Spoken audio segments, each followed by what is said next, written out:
Welcome to Retire Smart with David Brooks. I'm Chip Maxwell. Well, David, we'll get to the news as always, but first, part of the news is the Super Bowl. A lot of folks in these here parts, they're happy. They're excited to see the Chiefs in the Super Bowl again. But I think the Brooks family, as we documented last fall, may have a rooting interest in the San Francisco 49ers. Yeah, we will be pulling for the Niners. We have a family friend is the quarterback, Brock Purdy, and my wife went to high school with his dad, and so we did get to go out and watch one of his starts back in the fall out in Santa Clara. They rolled the Giants, I think, on a Thursday night. It was really, and it's just a really great story, and we got a lot of Iowa State fans that do listen to this show, the Cyclones. So, how cool was it though? Even the championship game, you had the starting running back and the starting quarterback from Iowa State competing against each other, and the Detroit Lions played. Oh, Montgomery, and so for the Lions, and they had a nice moment after the game, and that's just. It's really cool to see local talent get up there. And, of course, for the Niners, we also have, one of the D linemen, Gregory. Randy Gregory. Yeah. From the Huskers playing on there. And, of course, I know we have a lot of Chiefs fan, our listening audience. Most of the people I go to church with are Chiefs fan. But, as always, I will root for a great game, a competitive game, and hopefully it lives up to the hype. But, we're definitely pulling for Purdy. Well, I was kind of glad to see Brock Purdy made some great plays down the stretch there for the 49ers, and they would cut to his parents and his brother Chubba, and they were laughing and cheering and having a great time, and it was just good to see Chubba Purdy happy. Didn't work out for him at Nebraska, but I think he landed at Nevada, and I hope things go well for him as well. Well, we'll watch with interest what happens in a couple of weeks in the Super Bowl. In the meantime, back here at Retire Smart, I think, David, we might have a few seats left for the ABCs of Medicare. Tuesday, February 6th, or Wednesday, February 7th, 6:30 p.m., right here at the Midwest Learning Center at Retire Smart. You and Dustin Galvin spoke about that class last week. Could you just give us a quick 30-second recap of what folks can expect? Yeah, that's where we go through basically the four different parts of Medicare, basically A, B, C, and D, explain to you how they all work together and then what your options are. And then we even have added some great content in. We've added some new software that really helps people understand their true costs just for Medicare, not for buying insurance or whatever to cover the out-of-pocket expenses, but what Medicare increases are likely to be based on our budgetary woes and what Congress is proposing. So he's got some really cool stuff that he shares with you, and then people can at least understand how to make the correct decision for those that are about to turn 65. And, of course, anybody that's already on Medicare, they get the opportunity to change things every year at open enrollment. And so we make sure they have plenty of time to get educated before they make a decision. And we have Kyle Schroeder, an in-house Medicare specialist, if you will, that kind of helps people. He's been doing that a long time. Make sure they understand if they're able to save money on things like the drug cards. There's big changes this past year for drug cards, by the way, in Nebraska, and a lot of people are able to save a lot of money. 402-369-7777 if you want to join us. It's like all of our 80-plus informational classes that we're offering this year. There's no charge, there's no obligation, but we do need to know if you're coming. 402-369-7777. And then in this show, David, in the next segment, you and financial advisor Mike Schutel will visit about smart estate and tax planning. That's coming up Tuesday, February 13th, or Thursday, February 15th. That'll also be here at the Midwest Learning Center. You guys will get into more detail on that in the next segment. All right, into the news we go, David. Well, I guess I've been upset. Much ado about nothing, as Shakespeare said. Or the song Don't Worry, Be Happy popped into my head when you sent me this story from NPR. And the headline is, The National Debt Tops $34 trillion, a record high. How worried should we be? And this professor from Stony Brook University said, nothing to see here, nothing to worry about. So, David, can I just wake up smiling every day now? I don't have to worry about the debt anymore. I got to tell you, I have to call out this professor. Stephanie Kelton is her name. She's a professor of economics, which I want to make sure she actually got a degree in economics. I have to look at that. I didn't look up her CV, but I'm sorry. She is, when it comes to economics, based on her answers in this interview, has the IQ of my hand, or something. I mean, it's really bad. And she's trying to tell you that this is actually like having savings, And you understand, too, she was the campaign finance manager and policy manager for Bernie Sanders' 2016 presidential campaign, to give you an idea. And she's trying to act like this is no big deal, that it's no problem. Even if, and the NPR even asked her, well, what if we get downgraded? The U.S. gets downgraded, right? Ratings, which means you have to pay higher interest, right? Well, that happened to us here in Omaha. Not a problem. We get to print our own money.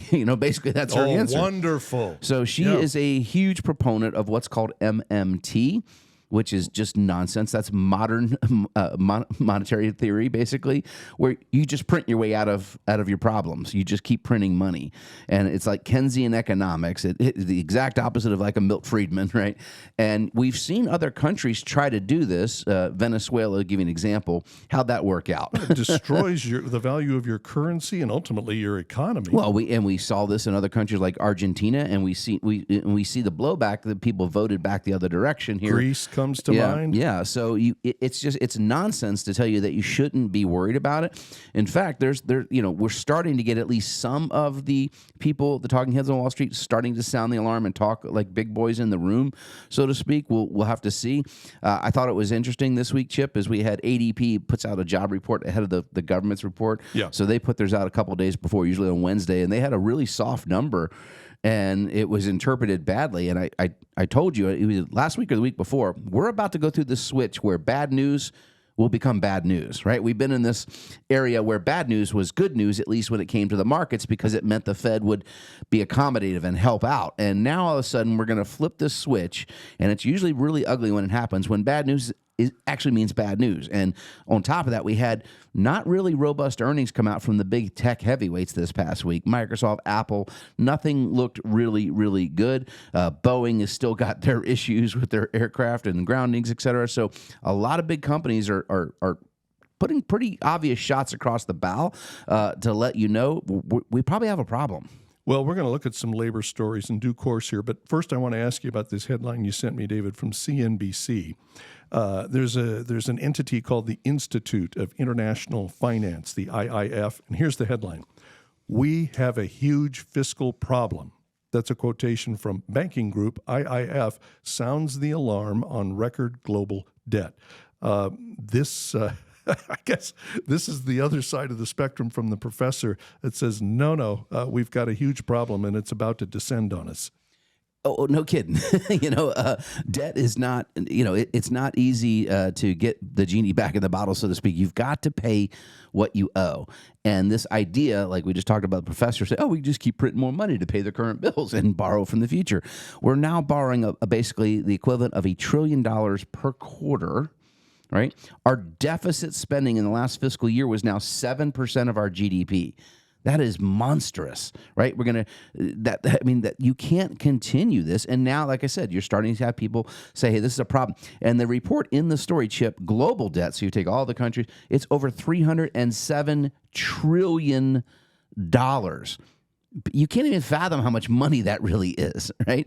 And the idea that everything is fine is ludicrous. And now on top of that, you have China imploding, right? One of the largest economies in the world is going through very similar in their real estate market what we went through back here in 07, 08, 09 period, and it's going to get worse in the near term. But anyway, on top of that, we're starting to see some of the job cuts that I told you I forecasted would come. We're starting to see headlines everywhere, people cutting jobs. Well, let's run through those. By the way, we will touch on China again later in the show, but let's run through the job numbers. So Newsweek, unemployment rate rise rings alarm bells over U.S. economy. This is a look at individual states, that a growing number of states are starting to show higher unemployment numbers. Yeah, so there's an economic rule called the SAM rule, basically, after an economist, that when you go above a certain percent, each state has its own line in the sand based on the economy of that state. When states get above that, and the majority of states are above that, it's telling you a recession is coming. And we have over 20 states as of the end of last year that were already in really rough territory with unemployment numbers. And it's not telling you the whole story of what is being reported by the federal unemployment number, which is basically currently being reported at 3.7%. And again, if we really created, Chip, 10 million jobs in the last 36 months, as we're being told we did, why would our tax receipts be down 14% year over year? That means the jobs that were created weren't that great. Right. And we have a record number, 8.2 million people are working the equivalent of 2 full-time 40-hour-a-week jobs. We've never had this many people. So we have less and less people actually working and more people having to work more hours, and they're doing these equivalents to try and act like that's a real job. But the household survey clearly says that's not the case. And on top of this, now you're seeing cuts everywhere. Citigroup, 20,000. We just had UPS. I sent you that story as well. 12,000 jobs. CNBC, UPS announces 12,000 job cuts, says package volume slipped last quarter. Yeah, and so if things were so rosy in shipping, why would they ship less goods? And we heard similar information out of FedEx not too long ago, right? So the economy is slowing quickly. On top of this, you have what's going on in the shipping channels in the Red Sea, really adding an amazing amount of cost to ship goods and services. So this will not end well, and this puts the Fed in a hard spot, Chip, because now as the bad news starts to stack on as actual bad news, then this is when the Fed would typically, hey, we can go the other way. We can start to cut, right? We want to help the economy. But if shipping costs are up, and by the way, they're up 200% in the last 6 months, the cost to move a container across the world, right? Shipping costs are up. Wage inflation is up for those that are working. That's driving inflation. And oil and gas are up 10% in the last 60 days as well. So if we have reinflation, the Fed can't really start cutting until they know they've actually defeated inflation. So this is, again, going to put the markets right in the, crosshairs. If the Fed doesn't give them help by March, which is what they're all saying will happen. We don't think it happens in March, at least not from the data we have now. Then the markets probably have to reprice and correctly give an accurate valuation. This kind of uncertainty is why we offer the complimentary report card. It's a comprehensive review of your entire financial situation. Maybe you're in good shape. Maybe you need to make some changes. We offer recommendations for what you might want to do going forward. 402-369-7777. No charge, no obligation. 402-369-7777 for a complimentary report card. Up next, David Brooks is great, but it takes a team to do what we do at Retire Smart. We welcome back to our show a vital member of that team. Financial advisor Mike Schutel joins us next on Retire Smart with David Brooks. Welcome back to Retire Smart with David Brooks. I'm Chip Maxwell. One of our most popular informational classes is Smart Estate and Tax Planning. Another round of those classes is fast approaching, and one of the presenters is with us today. David, please introduce our special guest. Hey, Chip, thanks so much. Yeah, we've got Mike Schutel, our one of our most experienced financial advisors. He also has a law degree, went to law school, is not a practicing attorney, but has really put that knowledge base you've had over your illustrious career with all those sets of letters behind your name to pretty good use. In fact, you've kind of become our resident authority on all things estate and tax planning. So when people are dealing with end-of-life issues, with transferring assets, spouse to spouse and spouse to kids or beneficiaries, whoever they may be, you're one of our leading guys we go to. In fact, you teach a class we'll have coming up. We'll talk about it in a little bit, but really wanted to get you in the studio. First of all, thanks for coming in. Thanks for having me. Absolutely. And so I really want to focus our little bit of time today on some big changes. So I was just recently sitting down with a client who's amassed a decent amount of net worth and trying to explain to them why it is so critical and so important that they review and update their estate plan, because they have what's going to be a massive tax bill due to the federal government, the way their current estate plan is set up in just 23 months. So let's talk about what happens when someone passes and the current exemptions versus where that goes in just 23 months. Correct. Yeah. So currently, if anybody in America passes away, they can leave $13.61 million in their estate without triggering federal estate taxes. Certainly, the underlying assets will be subject to income taxes, long-term capital gains, what have you, but you can pass that much on. If you're married and you execute a well-designed estate plan, you can double that number. You can add your two numbers together. But, boy, David, has the government been spending some money? Just a wee bit here. Just lately, a little bit. So despite that, this law is going to sunset a bit down to around $5 million in 2026. January 1st, 2026 is when the law reverts. There's some argument that may be inflation adjusted a little bit. But the reason I bring up the spending of the government is we don't believe there's a lot of fidelity or staying power of that high number of $5+ million. We think that number will probably be pulled down further due to the fact that we got to pay for some of the spending we've been doing. Yeah, and so this is the easiest way to tax folks is on the transfer of assets from generation to generation. Not a lot of people are going to have the wherewithal to fight the ability, et cetera, and so it's easy to get taxes, especially on the wrong type of account titlings. Now, we won't have time to get into that. If you pass some money in an IRA, it's taxable already, but then if you have to pay the estate tax on top of that, and you have no other way to access funds to pay said bill, you got to take another taxable distribution out of the IRA, further paying more taxes. And in some cases, folks, people can lose up to 84% of the IRA they inherit due to taxation. And it happens. And that's very burdensome. Let's not walk past that. But what's one of the benefits of an IRA? Is it liquid or illiquid? Well, it depends what you're investing it in, obviously, so it obviously the underlying assets held within it would determine that, right? So, but what if it's a farm or something like that? I mean, if you have an estate that exceeds that, or a family business or something that exceeds that, what are they going to do? Carve off a piece of the land and sell that? Is that really what they want to do with that asset? Well, and so let's back up here because you just explained something. We want to make sure our listeners understand the tax, right? The tax on the estate if you're over that threshold. So let's just flash forward, say it's 2 years from now, and that number's $5 million inflation adjusted. Some say it'll be as high as $6 million in the short run.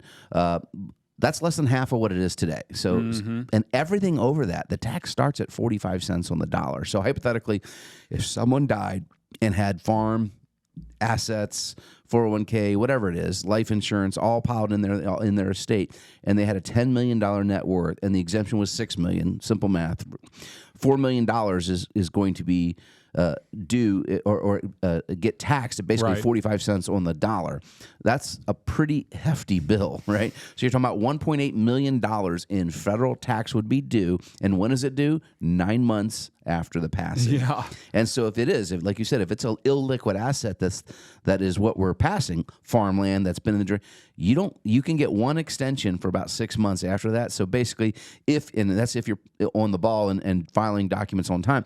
So basically, you have less than a year and a half to come up with a massive amount of cash to pay this. And so unfortunately, the wolves start circling in sometimes because this is family businesses that nobody's planning for that get valued. And then the value of that business drops. If we know you have to fire sale it, it's going to drop it quickly. And so there's just a numerous amount of problems. But you kind of cover all this in the tax class and the estate planning class, right? Absolutely. When is the next Smart Estate and Tax Planning class? Yeah, we'll be holding that here at the Midwest Learning Center at our office on Tuesday, February 13th, and Thursday, February 15th at 6:30 p.m. All right, so you can still run out from Valentine's Day in between and go to one of those classes. Very good.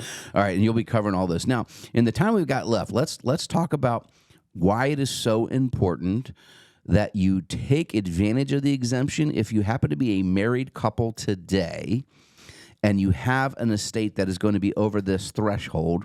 You can actually preserve part of the estate at the passing of the first spouse, right? Yes. And in fact, my family did it themselves. You had this go happen when your mom unfortunately passed years back. Yeah. But your dad wisely preserved part of the estate and was able to exempt some of the estate and move it over so that those assets can pass to you and your siblings without any sort of issue or estate tax, regardless of the value that those grow to in future years. That's exactly right. So we lost my mom in 2013.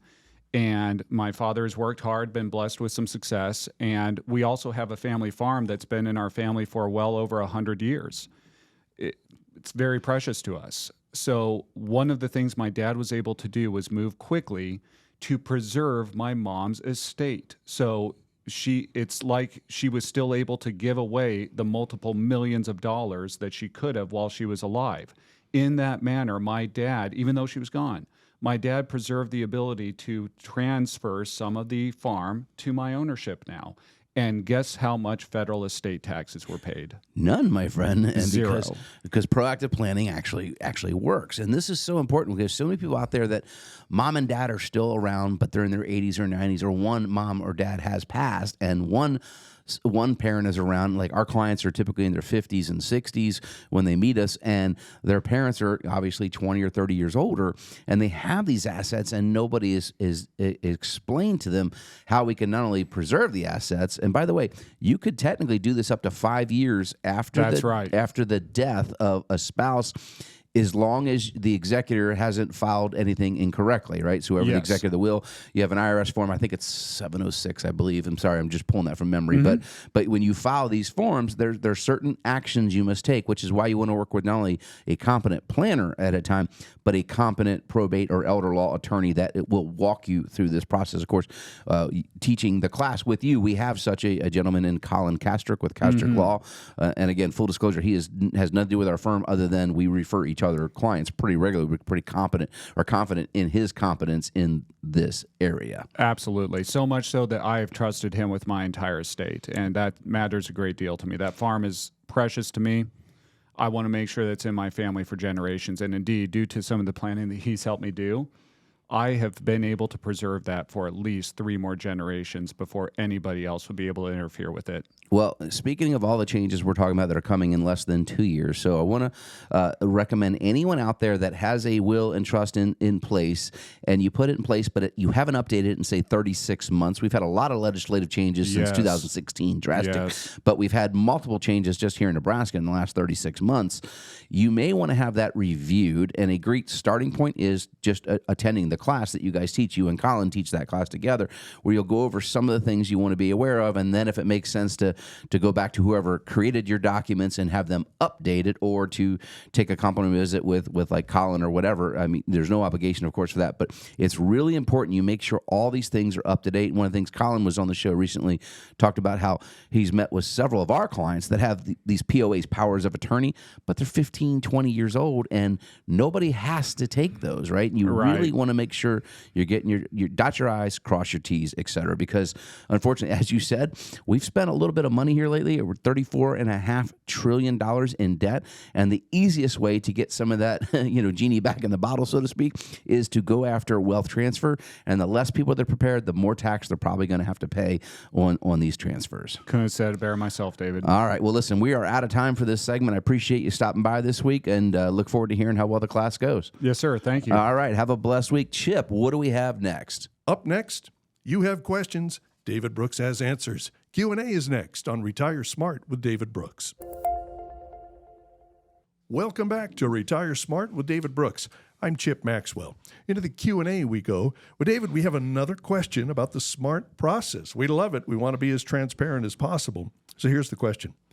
David, I like what I hear you say on the radio, but if I sign up with Retire Smart, will I get you for my advisor? No. Let me just be blunt and honest with you. You're maxed out. Yeah, and I haven't taken on any new clients in a couple of years. I'll be honest with you. But we do a team approach here. I am involved intricately in all of the case prep and planning for every client that comes on board, as is our entire team of advisors.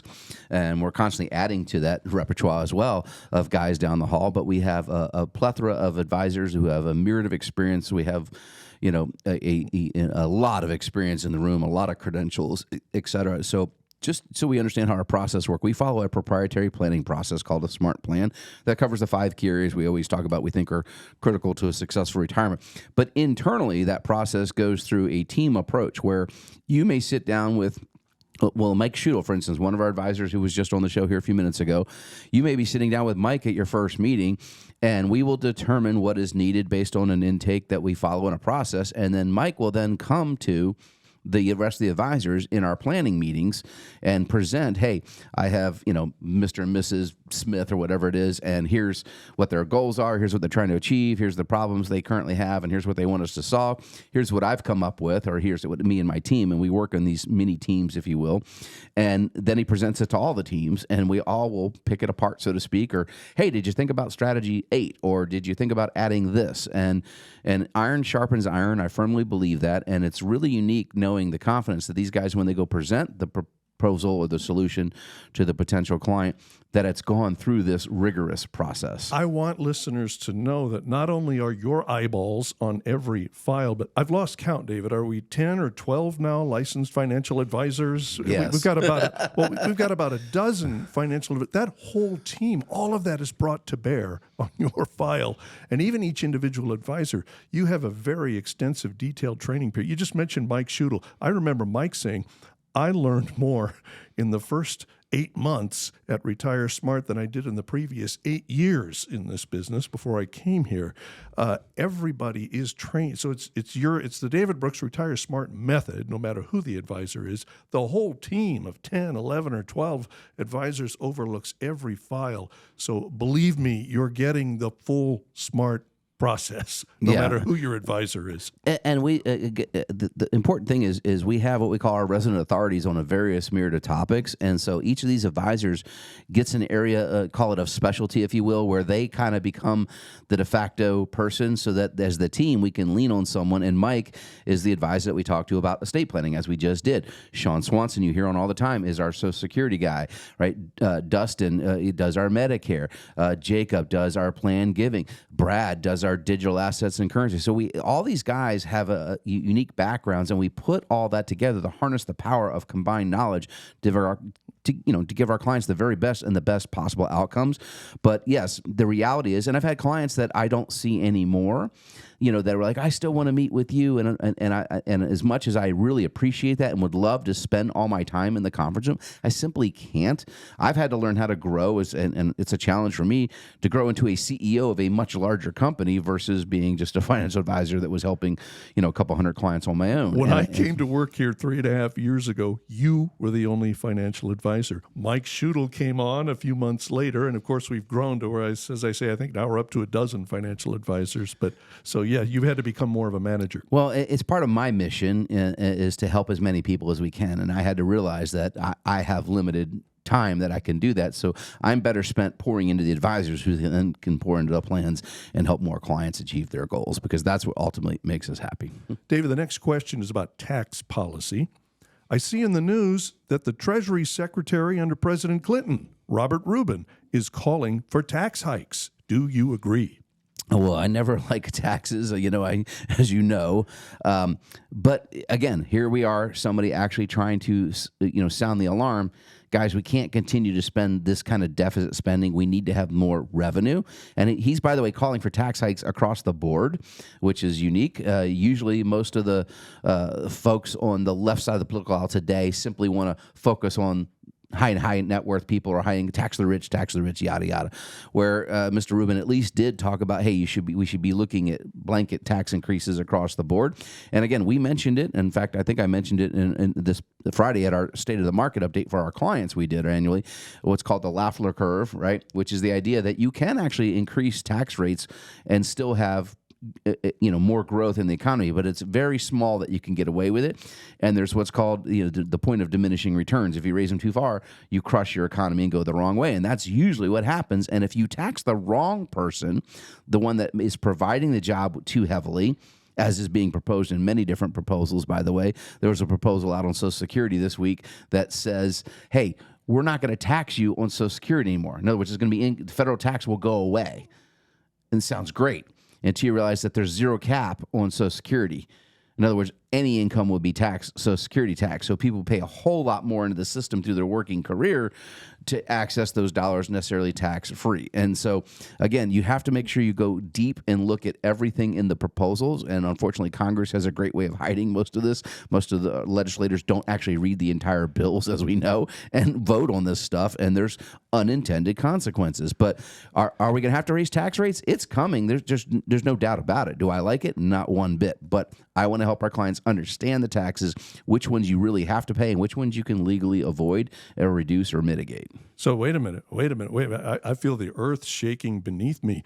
Am I hearing a yes from David Brooks that we may need some tax hikes here? Absolutely. We need to have the 52% of folks that pay zero tax pay something. And I don't mean we need to skin in the game. overburden them. Yeah, we could start with a 1% tax per year income tax for those that are below the threshold, then go to 2, then to 3. You could following the Lafleur curve. In other words, if you really want to do this correctly, if you're going to increase the tax rates, which they are, by the way, on the higher income earners, they're going to go up 2, 3, or 4%, depending on your bracket here in less than 24 months.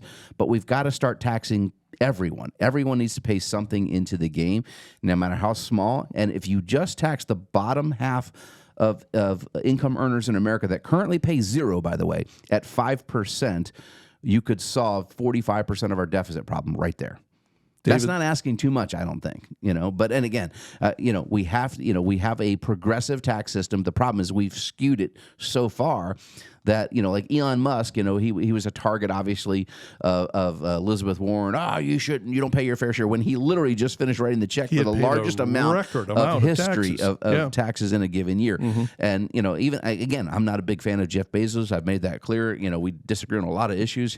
He and I on some philosophical things, but the guy's created more jobs than anybody in the history of the planet, and that's how you grow an economy. You got to grow your way at it. You got to incentivize the growth, but everybody should technically pay their fair share if everybody's going to benefit from society. This is becoming a regular feature now in the Q&A. Electric vehicles surface again. We got another David. one. Yeah, well, here the questioner says, a few weeks ago, it was California. More recently, you were talking about Chicago. Now it's next door in Iowa. Iowa City is having trouble keeping its electric buses running in the winter cold. Do you see a pause in the push for EVs until the technology catches up, or will government keep subsidizing it and pushing for it? The governments will keep subsidizing, pushing for it, because they like to pick winners and they want to, reward their buddies, so to speak, and that's just the way it goes. But I think society in general is pushing back. You're already seeing that. We've seen people push back on the pure EV, and I did caught that story earlier in the week in Iowa buses. And normally they lose through idling and sitting around 5 to 7% or something like that was in the story of battery power just goes to waste, if you will. But when we had that cold snap, they were 20, 30, 40% of battery power was going away.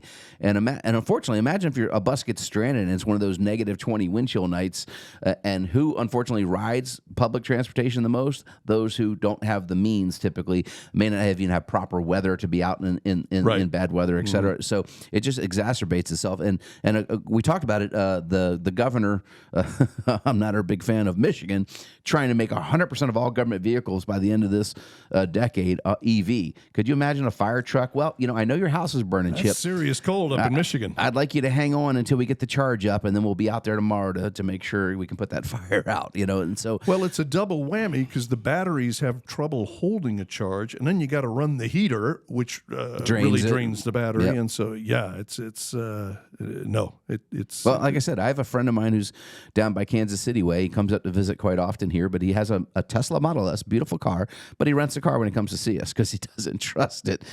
You're kidding. No. Doesn't want to take it out on the road? He's brought it up here like 2 of the last 10 trips, but he has to go park at Hy-Vee over here when he comes to visit the office and charge it the whole time he's here, then Uber from the Hy-Vee over to the office. I'm like, boy, that doesn't seem like it's worth the hassle, in my humble opinion. Again, and to the questioner is correct. I think it'll come back around. Everything does, innovation, right? And these things will be ready for prime time at some point, but they're not there yet. David, we're out of time for Q&A for this week. How many openings do we have in the calendar for the discovery call with one of our advisors? Just 4 this week. These guys are really, really busy. These classes have really filled the calendar up, and these guys have, got all these conference rooms down the hall going. As you said, 12 advisors working diligently. So take advantage because we only have limited capacity. Get your most important question answered by a licensed financial advisor. Dip a toe in the water. Schedule a discovery call, 402-369-7777. There's no charge. There's no obligation. 402-369-7777. Up next, China's largest real estate company may be going down for the count. Why does that matter to you? Stay tuned, and we'll tell you. You're listening to Retire Smart with David Brooks. Welcome back to Retire Smart with David Brooks. I'm Chip Maxwell. Well, David, you mentioned earlier in the show the perilous state of the real estate industry in China.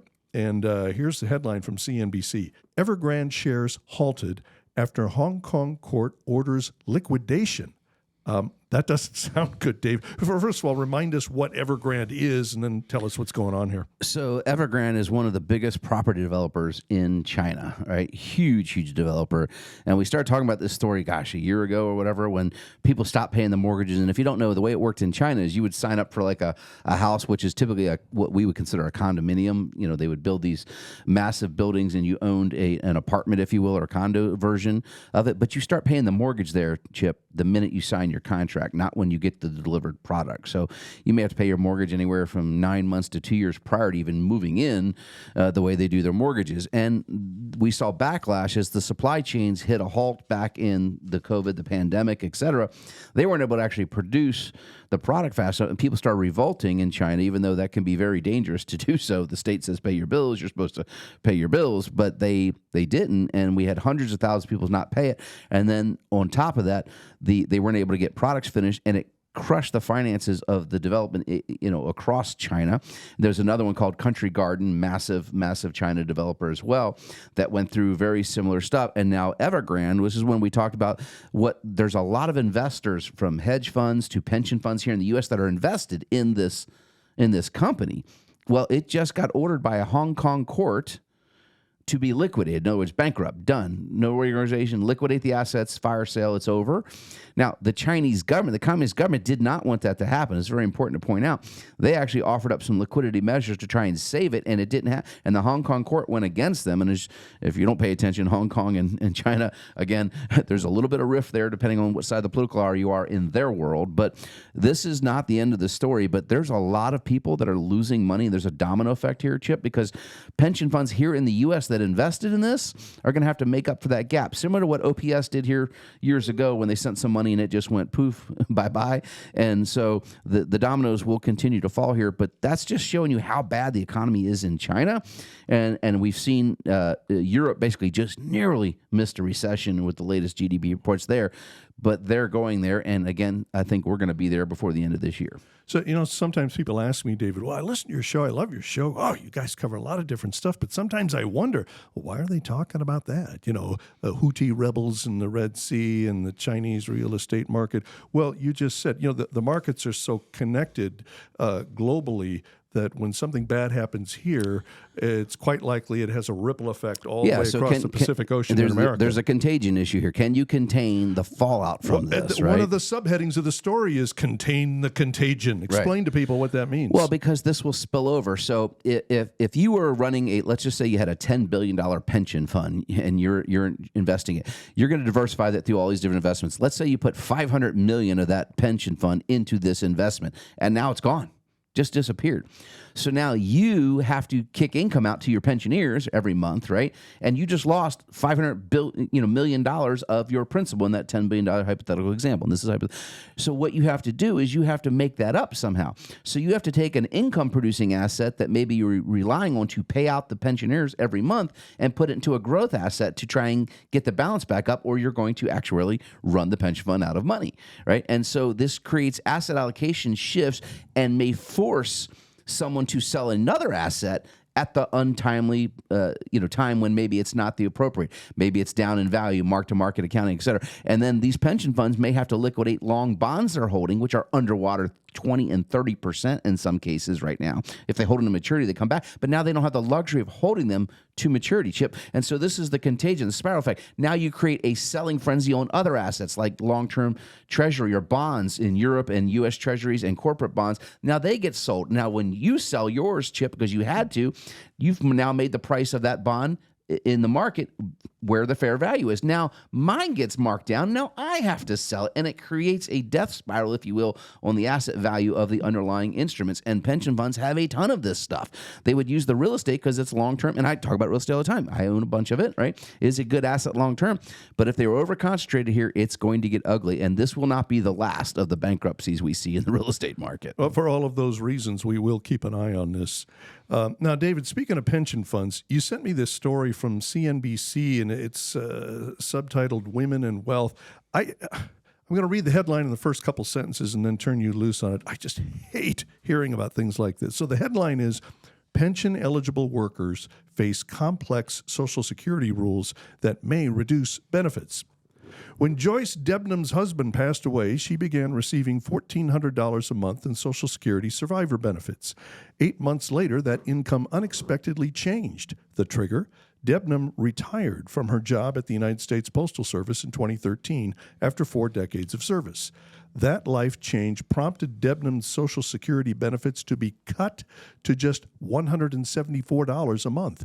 Moreover, the Social Security Administration notified her that she had to return $5,000 in benefits that she had been overpaid. When I got that letter, I almost hit the floor, Debnam said. David, how do things like this happen? Well, this is why we have our Social Security class, and this is why we have a comprehensive approach to retirement planning. Yeah, so there's certain forms of income you may earn over your lifetime that you're not actually paying into the Social Security system. And so she probably wept when she got the letter.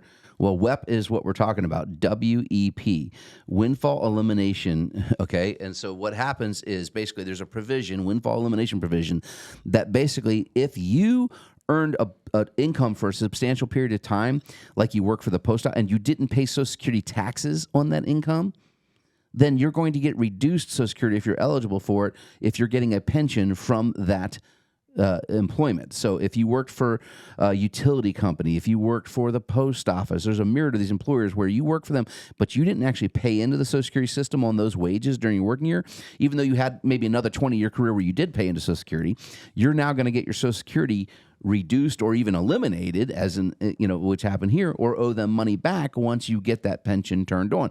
And so what happens, people turn their Social Security on at 62, but their pension doesn't kick on, say, 65, and they're not aware this is coming, and they think they're going to get the pension check plus the Social Security check, and that doesn't happen. And it happens a lot of times to widows or widowers because they weren't the one that actually earned the pension, so they weren't even thinking about it. But they were eligible for a survivor benefit on that pension, and so they reduced their own Social Security. It's quite complex, and it does happen. Now, it doesn't happen to everybody. This doesn't happen all the time, but basically what you got to focus in on is whoever was earning the income that created the pension, were they paying Social Security taxes on that income in their working career? And if the answer is no, you may be in for a shock. And again, we do cover this in the we got the lights going up and down here. I don't know what's going on right now. So having some fun here on the show right now. The studio lights were on, they're off. Is it still recording? But okay.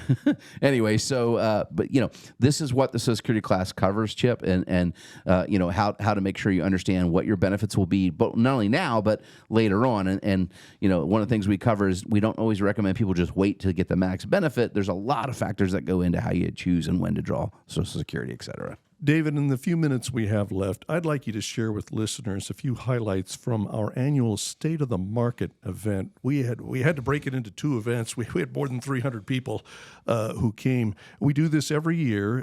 There's the State of the Union address at the federal level, and you offer a State of the Market address. Squeeze in what you can for us here in the final few moments. Well, we always just kind of do a year in review typically for our clients and kind of let them know what we saw happen last year. We talk a little bit about the markets.